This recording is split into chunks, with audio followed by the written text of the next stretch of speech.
Being a mom has always been my most important role. Pero ngayon, may panibagong chapter. Habang nagbubuntis ako, I'm also stepping into a new job with new responsibilities. Hindi madali.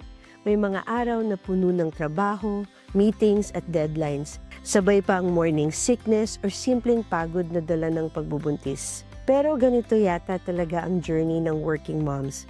Laging may binabalanse, laging may sinusubok. Pero sa bawat hirap, natuto kang maging mas matatag. Natuto kang maging mas maunawain, mas mapagmahal.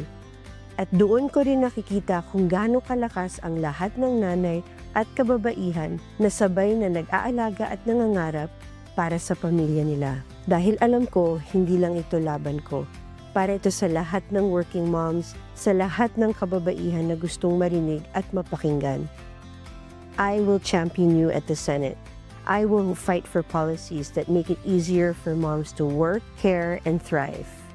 I will make sure na may boses ang kababaihan at pamilya sa bawat desisyon. Kaya kahit mahirap, kahit nakakapagod, lagi kong sinasabi sa sarili ko, kaya ko to. Because I'm doing this for my children, for your children, and for every woman who deserves support, respect, and opportunity.